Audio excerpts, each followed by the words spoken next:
Yes, everyone, big up yourselves if you're in the building right now. Joined by Roms, joined by Rory. We're going to be talking a lot about Arsenal, what makes them different this season, maybe compared to last season. And also, we're going to be talking about, if you was on a Big Six Bands channel, something similar, but not too similar, hopefully. If Man United or Chelsea will recover from the horrific start. And if anything, who is more likely to, or would they just stay in the bin? Which obviously Roms loves so much with Man United. But other than that, make sure you smash the like button. If you are watching this back from obviously when this live ends, if you don't mind, hit the fun button. It goes a long way. Trying to produce content when there's literally zero topics to really go upon is quite the task. But luckily for us, we are chatterboxes and we keep you lot entertained as much as possible. Big up Mr. Link already with an early super chat saying day 4 of COVID, YNWA, big ups for keeping me sane. Wait, what? Get well soon, man. It's happening in England quite a lot, as well. Like I've seen a few people with COVID currently as well. Yeah, man. Yeah. Even the bed bugs. Have you heard that from Paris now? Apparently, it's up in Luton now. Like it's coming into London. Yeah, the bed bugs, the little red ones. Apparently, they're coming to London now. I didn't know different colours. Yeah, I've seen red ones. I don't know. I'm only going off what I've seen. Bed bugs. No, I ain't coming around here. Yeah. What are bed bugs, bro? They actually exist. Yeah, they're just like little bugs. Don't know how you describe them, but they've gone mad in Paris, and obviously like London's the first stop off the Eurostar and all that. So I think they're making their way here. Wait. They can transfer. How the hell are they gonna get in my bed though? Like, how are they gonna get? Find their way in here. So it's a thing that literally just spreads to everywhere, no matter and it's uncontrollable. Yeah, they can spread in like clothing and stuff. So like they live in like fabric materials. So yeah, in the fabric of your bed, but obviously they could travel on in and clothing. if you see the people that's been affected by it on TikTok, it's that big red clumps on their skin and stuff. It's crazy. It's crazy. I thought this was bullshit. No, that's same until I saw it. That's making me itch now, man. I told us let's move on. I got back from the Arsenal game and I was like paranoid that I'd caught bed bugs. It's grim. No, but you'd have to burn the mattress, right? Probably. I don't know, I guess. Yeah. Anything else that needs burning other than Liverpool Football Club? Rory, what are you saying, man? How are you doing? How's the international break keeping you? Because right now, for me, I hate it. Yeah, I can't stand it. So just trying to come up with ideas. The thing is, you come up with ideas to talk about, and it just inevitably ends up being something that causes arguments, and you're like, I just don't know why I bothered. So that's why you've been a little bit less. You've seen his actual combined 11. There's more Spurs players than I think there are Arsenal players.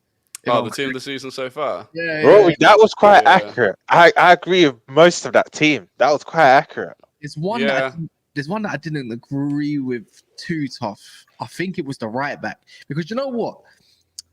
Trippier. I was going to say maybe not Declan. Yeah, the one I was going to say maybe not Declan Rice.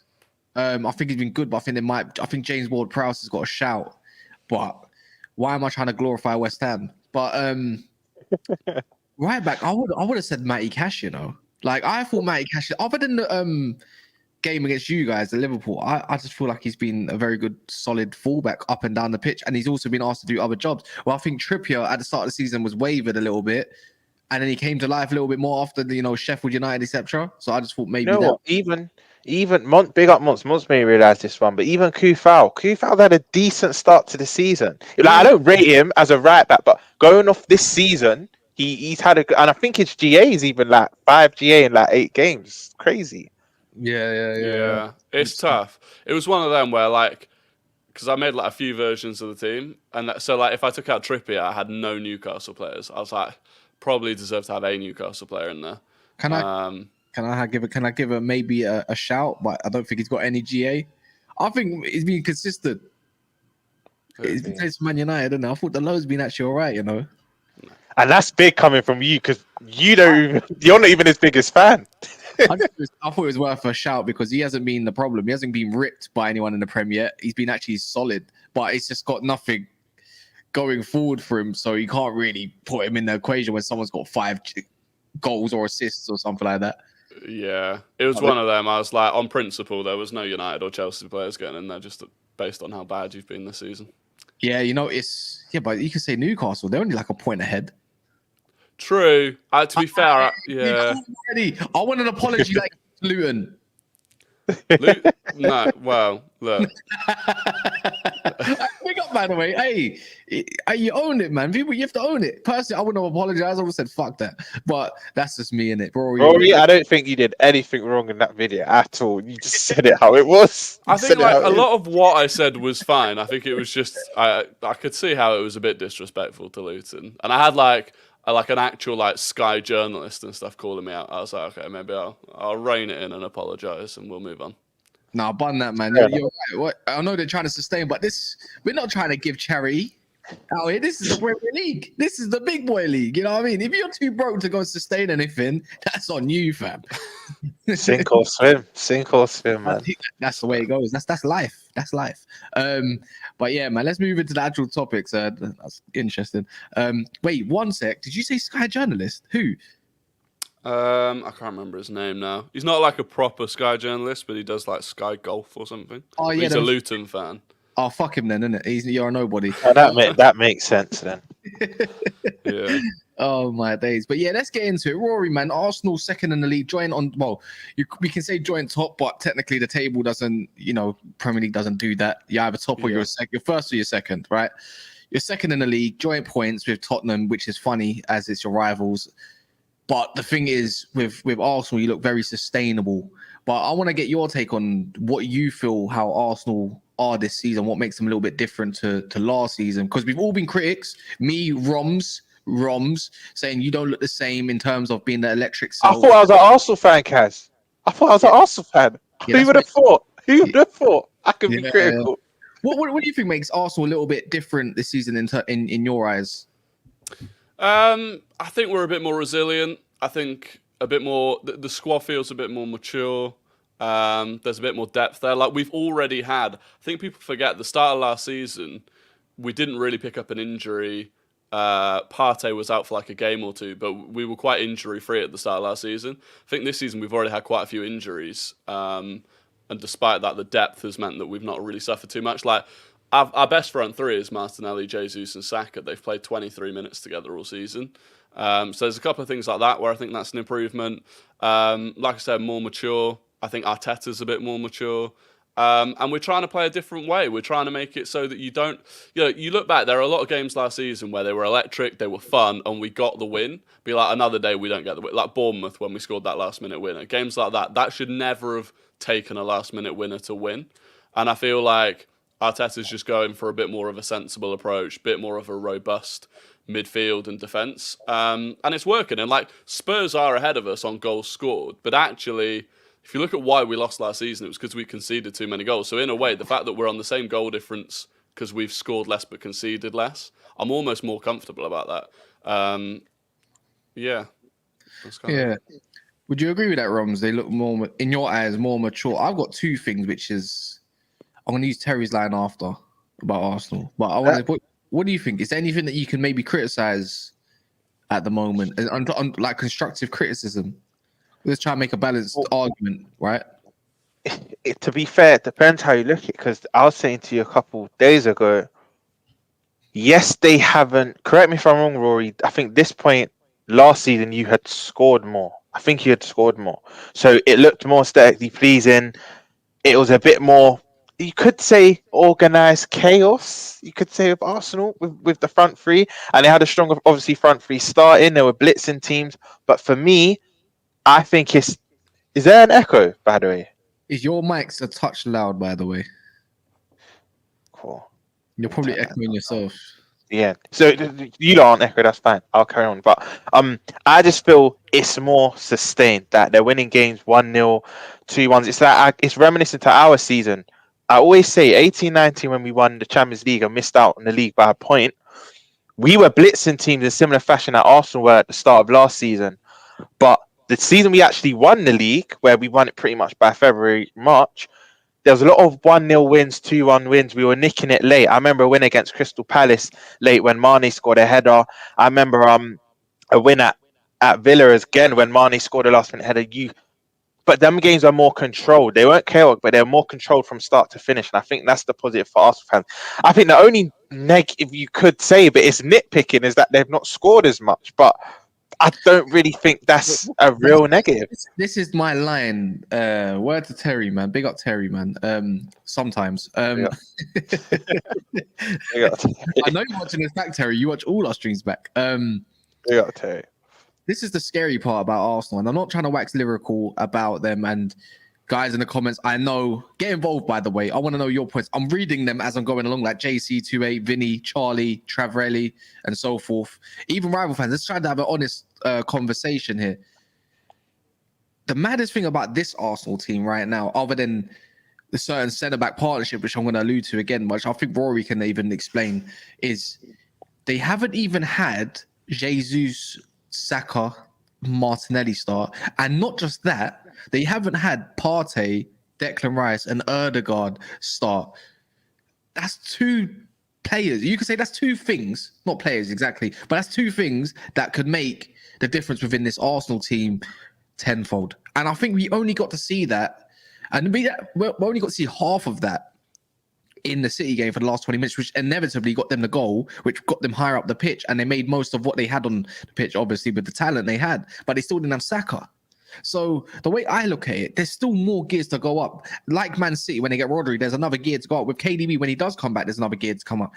Timber's out. We saw what he done in preseason. Preseason, I don't care what people say. It's important. You get to see stuff. Even when he comes in, the element of control, the element of recovery, there's still another option to come back into the season, whether it's later. That could be that clutch moment for them for what they want to do in terms of winning titles. And I think that's the part. I think Arteta is fine. I think right now, from the outside looking in, of course, I would say Arteta's even matured. I think he's become a world-class liar, which is great. Managers need to become that.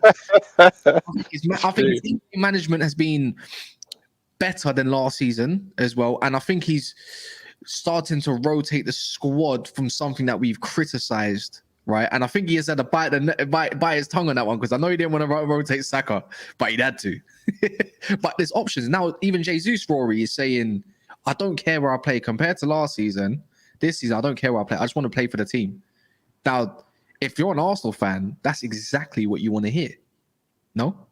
Yeah, definitely. And he's it's right. Like, I think if you looked at us last season, coming into this season, there was going to have to be a change, because the squad was absolutely knackered by the end of last season, and a lot of the best players didn't even play in the Europa League, whereas this season we've got Champions League. So there had to be a change to the way we were playing. We couldn't be as energetic as we were last season in every game. There have to be games where, if you're against a Palace or a Forest or whoever, you've kind of just got to conserve a bit of energy, play it simply, and we've done that. And if you actually look at the stats, so 8 games into this season compared to 8 games into last season we had scored 20, this season we've scored 16, so we're 4 goals lower, but actually the XG is basically the same. So we were overperforming on our XG last season, and now we're pretty much bang on our XG.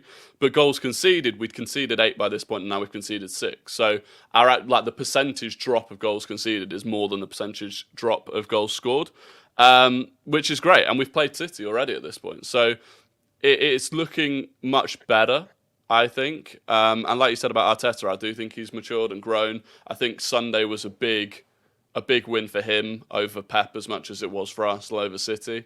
I think he realised that we've tried to go toe-to-toe with City previously. You look at the game at the Emirates last season, we tried to play our way, and it didn't work. And I think this time around he was like, we'll give City a bit of the ball. We'll let them and see what they can bring to us. And they didn't bring a lot. So yeah, I think there's a lot to be excited about.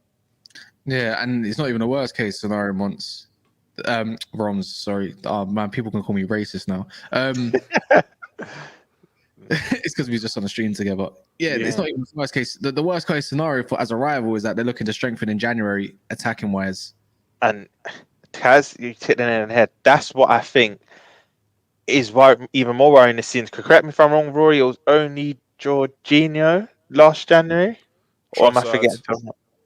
Trossard last Sorry, January as well. Trossard last January as well. And Kivior, but he didn't really play most of last season. But yeah, Trossard and Jorginho were the two main ones. And I think, if I remember rightly, the pivotal game I remember of Kivior was coming on at Anfield and not really taken to the occasion too well. But I feel like they will strengthen in that because Trossard's more of a multifunctional player. He can play the 10, he can play a left, he can even possibly do a drop on the right. But I think what Arsenal fans have been screaming for, which I do feel they need to be a bit careful on. I've always been a kind of against Arsenal signing an out-and-out 9 because I know people are going to scream at this screen. Like, what do you mean that if Jesus gets injured? But you have to think of what if Jesus doesn't get injured? Who do you drop? Because I'm sorry, I think Roy will agree. If Jesus doesn't get injured, that front three is set. It's set. You can bring on players to impact games, and in your lesser competitions like your Carabao Cups and well, probably just the Carabao Cup because FA Cups, Arsenal's bread and butter.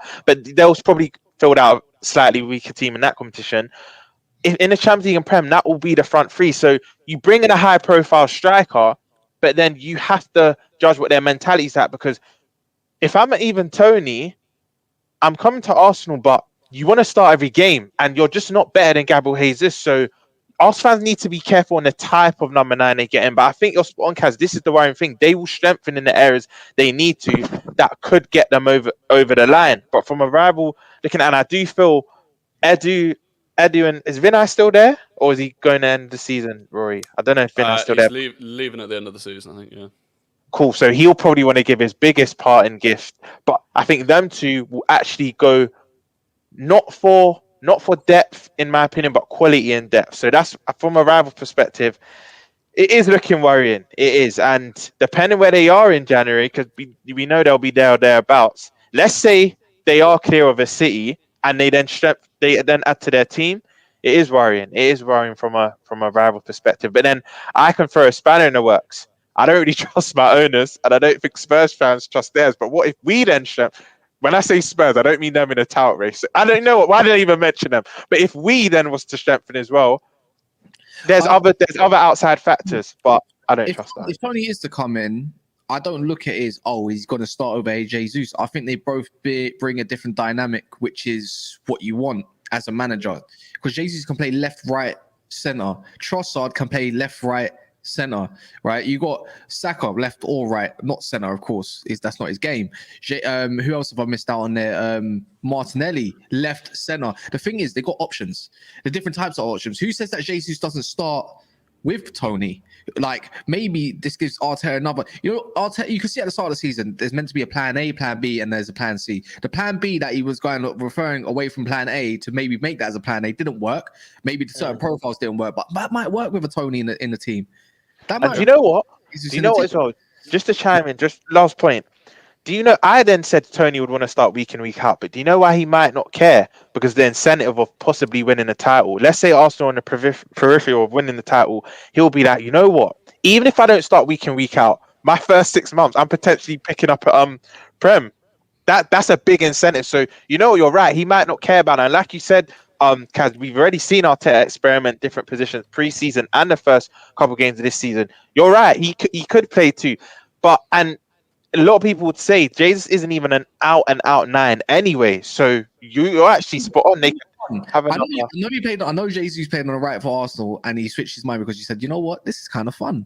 That's what it was. He beat Man City, and all of a sudden, he's okay with playing anywhere. That's the belief. That's the difference in belief.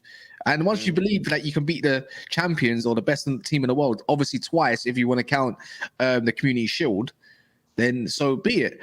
Guys, there's 420 of you in the building. Please make sure, if you haven't done so yet, like the video if you haven't done so. We're on 96. Can we get this to 200? That'd be appreciated. And also, make sure to subscribe to Rory. If you're an Arsenal fan and you like an Arsenal talk and you like a balanced fan as well that can be constructive but yet positive, please subscribe to Rory's in the description. I'm going to put in a pinned as well for you guys to check out because it's a lot easier. You can subscribe, you can come back to us, let him build his YouTube because he's doing amazing things on different platforms everywhere. There's a question. I'm seeing a couple of these. I'm not going to ask the league on a question until I see 200 likes, 300 likes. Then I'll ask Rory on the platform right now. So if you get me to 300 likes, I'll ask Rory and he can say yes or no. And he'll give I know the question already. Yeah. We know the question in there, but I don't want him to say nothing. I want my likes. So get my likes up and we'll see what he says. And maybe we'll see what kind of platform he might want on. Maybe he says no. Who knows? We'll see. But yeah, what do you make with the Tony thing? Do you think he comes in start straight as a starter? But because coming from Brentford, I'm not being funny. You're going to accept anything. If you're in a Champions League and in multiple competitions that you can sort of win, I don't think Tony will care. Of course, he's going to care if he's going to start, but I don't think he's going to mind if there's a role for him in a super squad or a talented squad. Yeah, I think it's one of those. Like, if you're Ivan Toney, if you want to win the league, you've probably got to go to either City, Arsenal, Liverpool at the moment, maybe Spurs, but I don't think so. And at that point, wherever he goes, he's not going to be guaranteed a start, and that's, City are still able to attract players that probably go into the club knowing that they're not going to start, but the incentive is that you're probably going to win a lot of silverware. So I don't think that would be a problem. And Arteta's been very vocal, even with Raya and Ramsdale.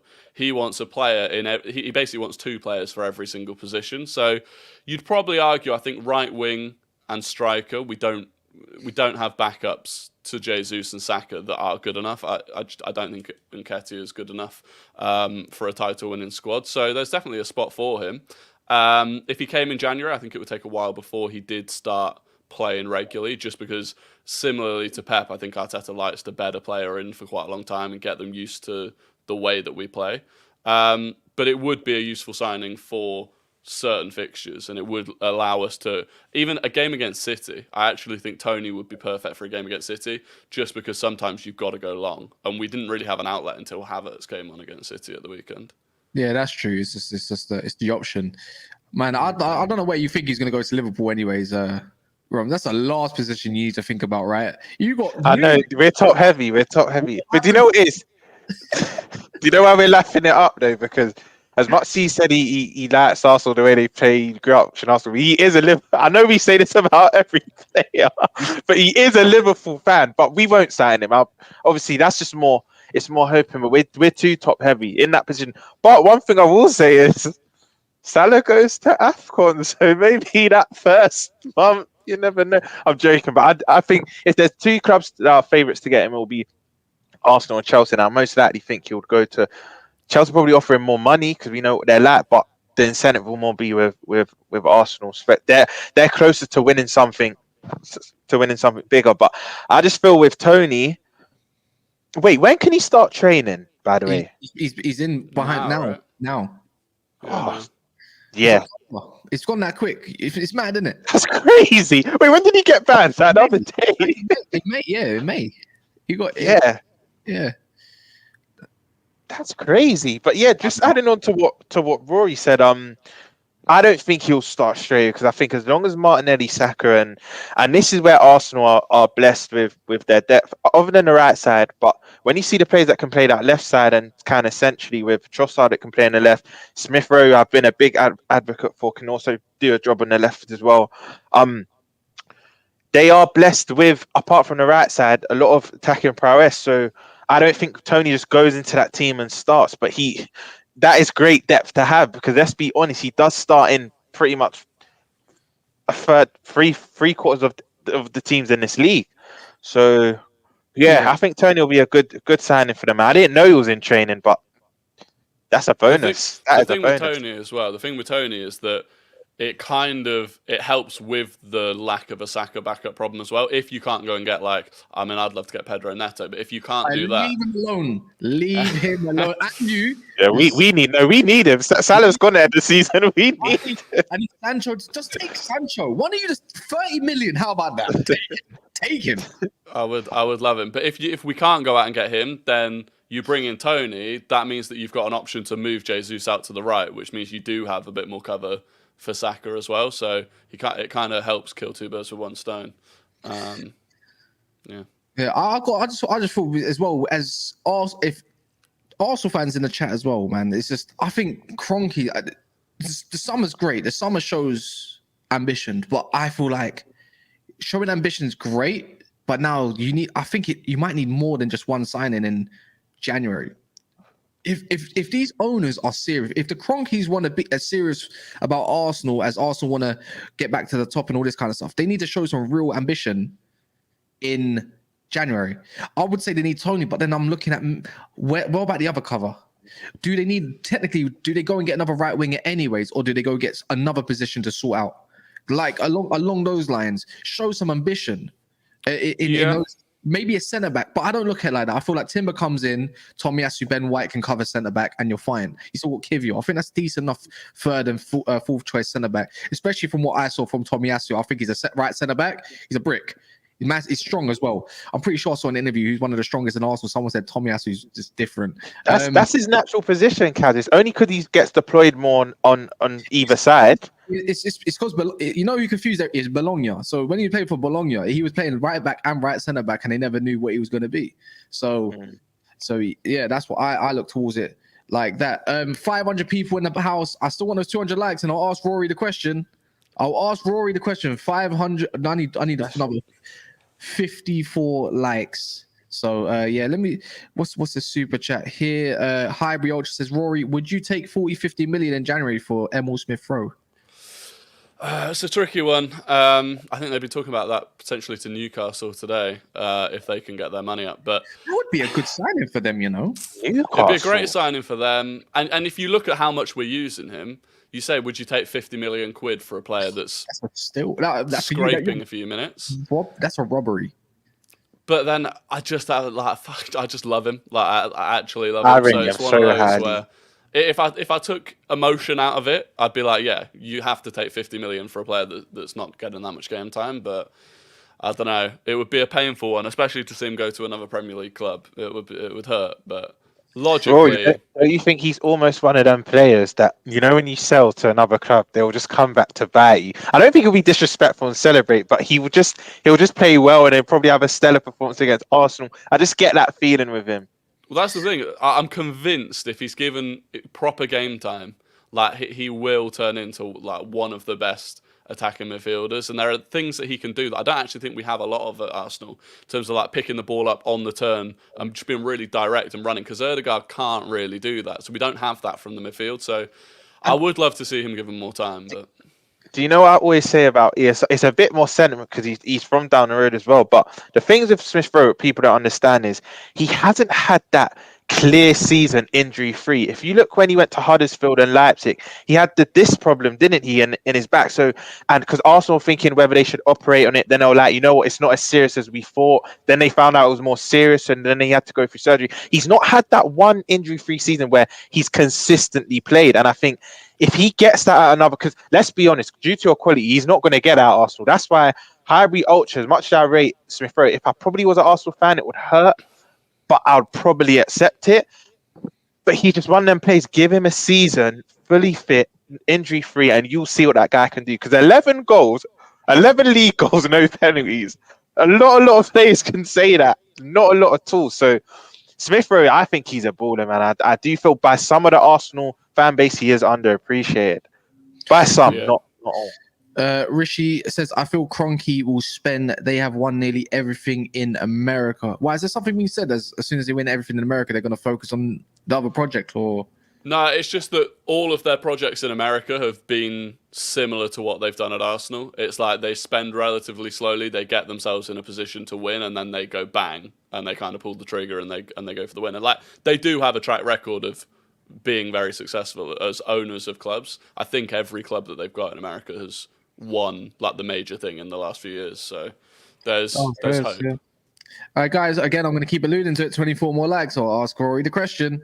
Some of you already know what the question is, so if you haven't done so, make sure you hit the thumb. I was going to allude to this. Obviously we were talking about your your best 11 of the season so far. By an Arsenal perspective, could you say a lot of the success and stability is probably down to Declan Rice holding it down through the middle, which ultimately allows teams. It reminds what Casemiro did for us last year. Even though it was more part of the bus situation, it forced teams to go out wide, which ultimately means you're relying on wingers. What do we not have these days?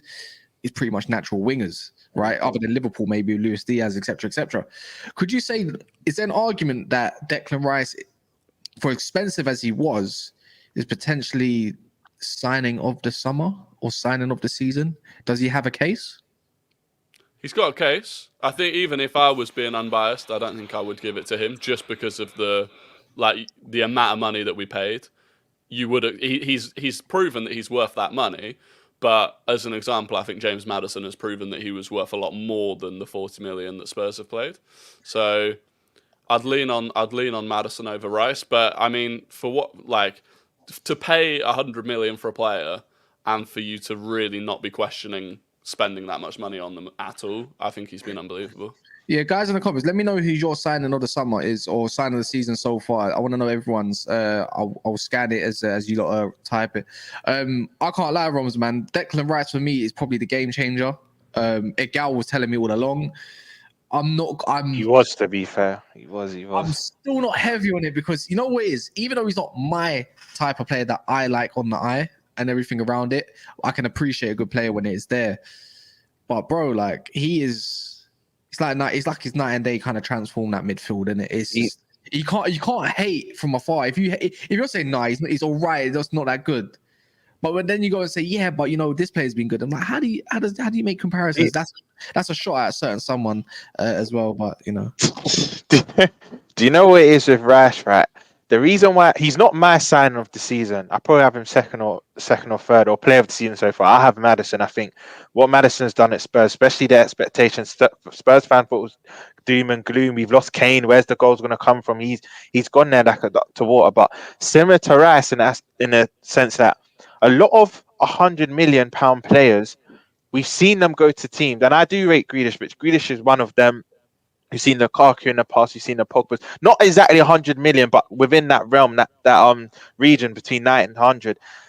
None of them, for me, have taken to a team how Rice has, and I think he's not only. I think he's going to be future captain for them. He's going to be there for probably the next 8 to 10 years, and that 100 million, no one's going to speak about. We know how transfer fees work. If you play well, no one cares in it. And I think similar to Caicedo, yeah, we're gonna ban at Chelsea because how they start the season. But once he starts playing well, which has started to happen, and he starts flourishing, no one's going to care about that sum. No one will. So for me, that's where I'm so impressed with Rice. He's the first 100 million signing for me that's actually hit the ground running straight away. And I even think some of the Rice doubters, I'm not saying you were a doubter, Kaz, but someone that probably didn't realize how good he actually was.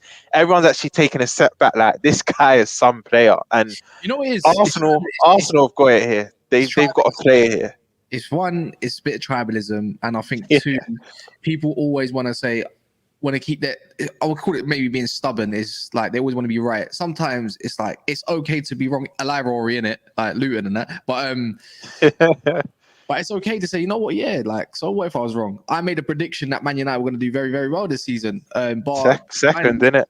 Second, well, actually, that was upon I didn't know who City were going to sign. I mean, to be honest, it could still happen. Like, it's never say never, right? But for me, it's just like I'm wrong about that, and we might not even be touching 7th this year. You never know. Do you know what it is with Rice as well? And I didn't even realize this until, let's be honest, when you go to, no disrespect to West Ham, Lawless, if you're watching, don't kill me, but no disrespect to West Ham, but when you go to a bigger club, the spotlight's more on you, and let's just be honest, you naturally get more people watching you. Do you know what I mean? But I didn't know Rice was as good as a ball carrier as this. I knew he was good at ball carrying, but he can actually dribble. If you watch him carefully, he can glide past the player, and what he does a lot of from a deep position, he will attract the opposition and then pop it off to someone into space, and Arsenal on the break. He does that a lot. I've been watching him very carefully, but Rice, even me, Kaz, I've rated him, but maybe not to the standard I should have. But he's proven me wrong because he's a ridiculous player, and Arsenal, they've got that one spot on, man, and that's for the next 8 to 10 years, honestly. Skills, you got yourself. It's one for you, man, Rory. Man, someone's been nice to you. Big up Rory, best Arsenal representative. I appreciate it. Do you know the thing about Rice as well is that the importance of the signing, given that City were in for him against us. Like if you take Rice out of our squad and put him into that City squad, in hindsight, that's crazy. So imagine Rodri gets the red card and look who can slot in. You get what I mean? And we'd be lining up with like Jorginho and Havertz as the midfield, which would have been run through. So yeah, man. What kind of stream would this without the touch of slander? It's true. Rice is a poor man's Carrick. It is what it is. That was a baller. That's my favourite United player ever, you know, Kaz. I know it's not the glitz and glam, but he was a baller. Underrated player, to be fair. Facts. Yeah. So Rory, there's 215 likes. I'll allow it. Good. So, in your honesty, don't feel pressured. Would you like to accept Lee Gunner's apparent? I don't know if he actually did ask. Would you debate him or would you not? Yeah, he asked. He asked Terry a while ago, like just after he come back to Twitter. He asked Terry, and the answer's just no. I just don't need to. I've got no reason to. I don't rate his opinion. I don't rate his approach to supporting a club, and I feel like even if I want to have a debate with someone who's like critical on Arsenal and very, high standards, whatever, I can find someone better than Lee Gunner. So, no. I didn't say it. I didn't bait it. I didn't know he was going to come out with that. And I know someone in here is going to clip that and send it. And now we're going to see a Lee Gunner post come out about with the video that you had. But big up Lee though, man. Lee's a class guy. Away from people don't know this, but away from all the Arsenal fans and all the football stuff, really good guy, man. So don't judge him too harshly. People in general. I don't know him personally, to be fair. So the only interaction I've ever had with Lee has been negative from his side towards me. Like I've never, as soon as I think I started getting a bit of traction on TikTok, he had issues with me. Big up Lee, man. So. He made Rory who he is today. Don't know about that. This is understandable, but as rival fans, we love him. I'll just put it out there. Understandably, we love him. I bet. Oh man. Wait, what's this? Let me highlight this comment. I'll speak in facts. Let's see if this is facts. Ram is Ram in the building? He hates Liverpool. He means wrong. But speaking because it's the same way you Liverpool fans look at Salah running with the ball and call it dribbling, and then there's supposed to be some. Now, listen. This is where I wish Ronson and Kaz knows. If you know me, I know this is no type of standard, but no. Rice can dribble, like he can. You just need to watch him carefully. He can dribble, and even I was like you speaking facts maybe 18 months to 2 years ago. I didn't. When people saying Rice can ball carry in a West Ham team, I'm like really, his volume of passing is quite good. He's good at breaking things down, but I didn't know he was a good ball carrier. But I'm seeing it at Arsenal now when the pressure's a bit more, and you're seeing it. He's showcasing it, so he can dribble. And as for Salah can at times, but.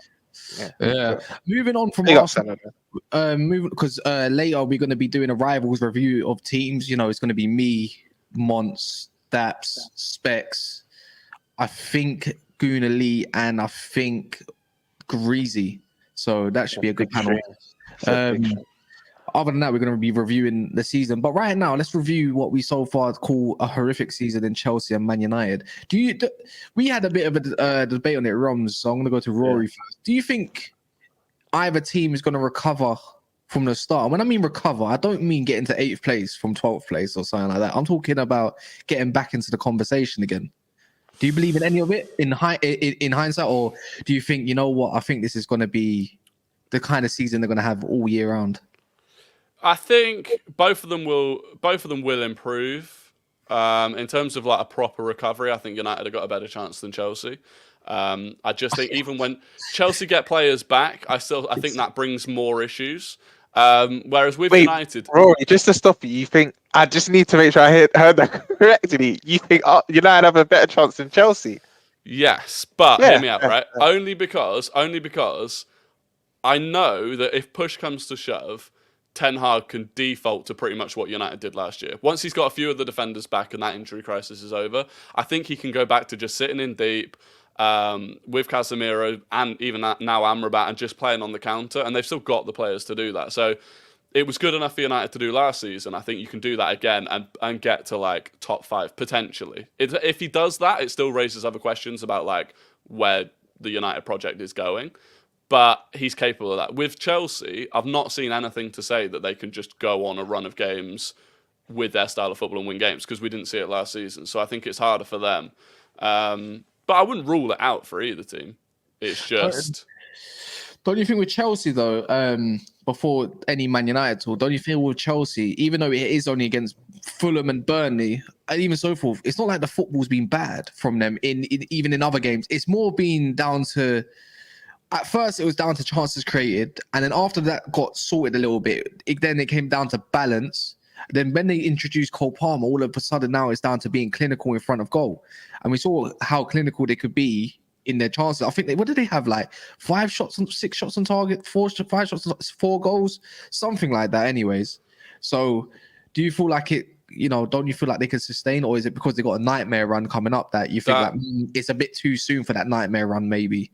That's the thing. I think they could have done with another couple of those easier games before this run. I think because so many of those players are so young that I really think if they go on another bad run now, that could set them back until like February, and then by that point, that it's too late to make a comeback. So we'll see. I'm happy to be proven wrong, but. What are you saying on that, Roms? Because we didn't really go into depth into the Chelsea situation or not really anything in Monster Stream, because all he wanted to do was cuss Man United, bro. big up, Mods. But with Chelsea, again, I've said this to Chelsea fans. I've said Don's watching. I know I've said it to him often. I feel like Don's watching. I'm banning him for the stream. You're not allowed to watch. I feel like with Chelsea, they're going to hit a mad run, I feel, after this run that's coming up. So from about January onwards, when the Nkunku's come back, because I know they're going to have injuries come back after this international break, but I just feel, I look at their team, and I know Don's going to say clear-cut chances, we're creating clear-cut chances in that now, but I just only really look at Sterling and a Palmer, and they're the only 2 sources of goals for me. I rate Armando Broja, but you can see there's a confidence issue right now. I was watching... On the 3 p.m. games, Chelsea and Burnley was the game I watched.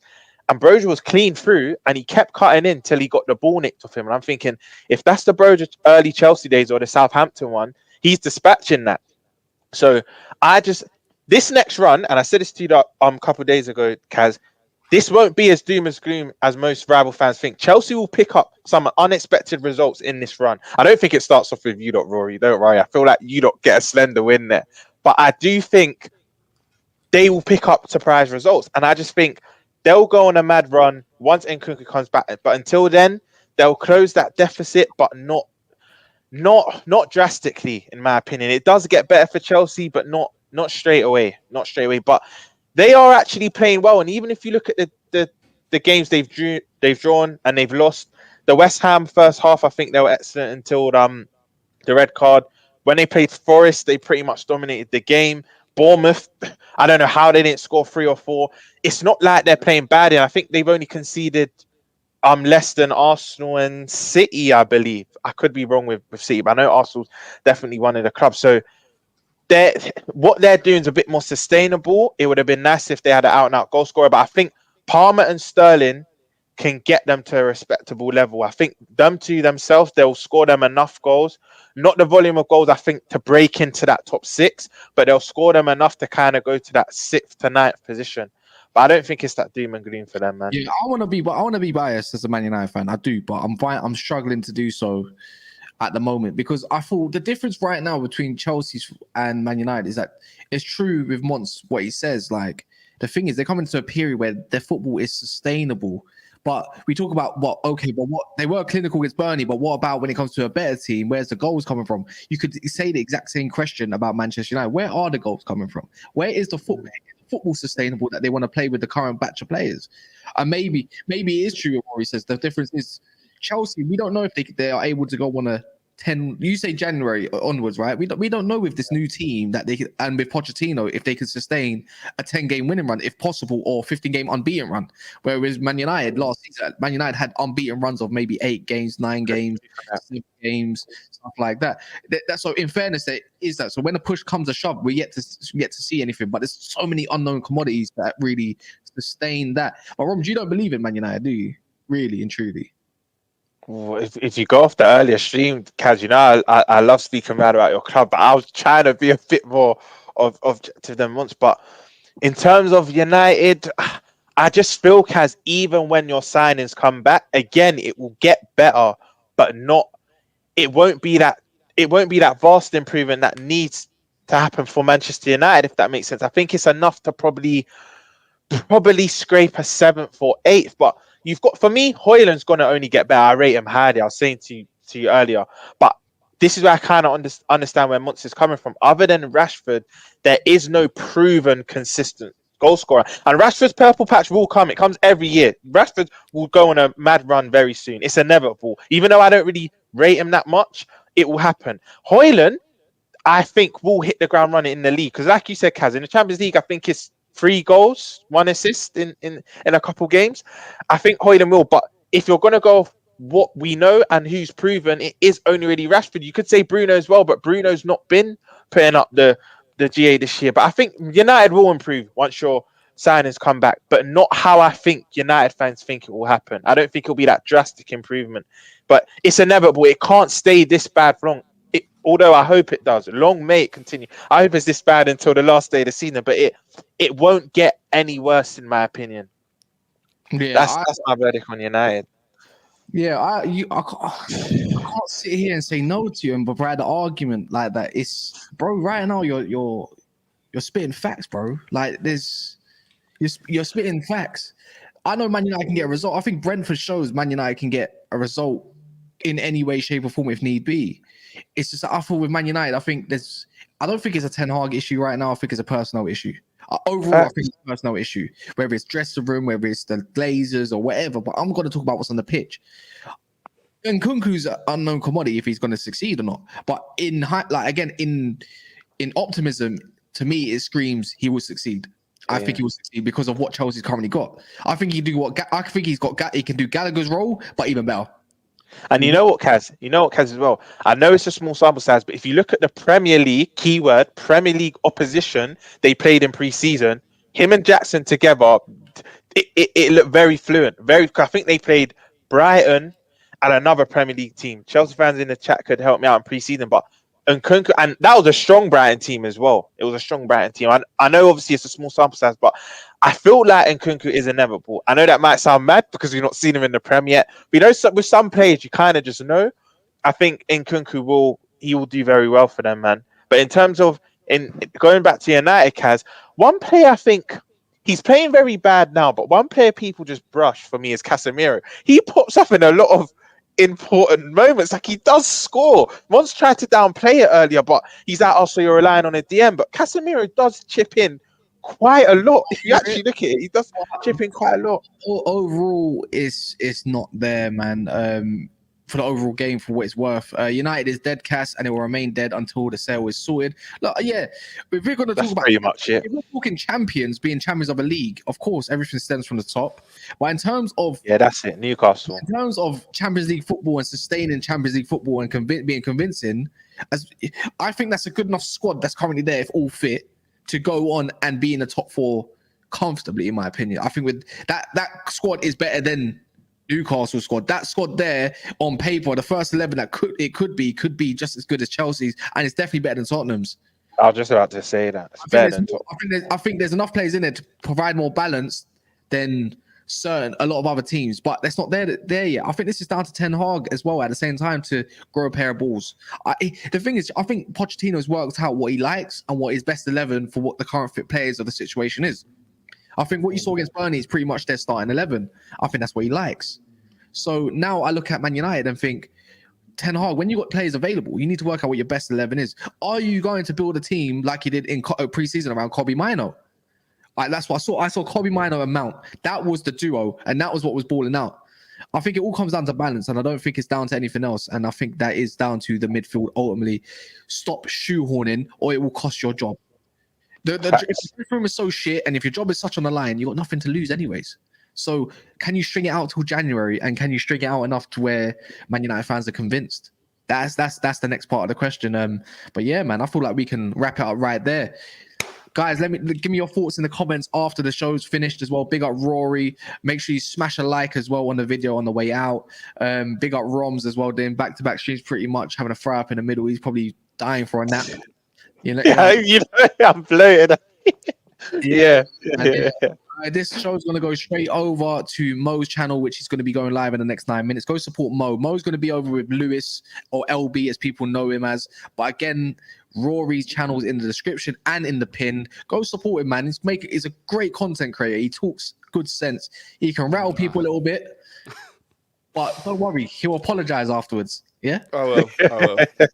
No, I appreciate it. And with this panel in particular on a Thursday, I'm looking to add someone to it to make it a 4, but it has to be the right person. So what panels you see every day is pretty much the same panels you're going to see every single week on a certain set day. So yeah, man. Wait, what do you mean? I am Sandra Bullock in disguise. What does that even mean? I don't even know who is that. Sandra Bullock.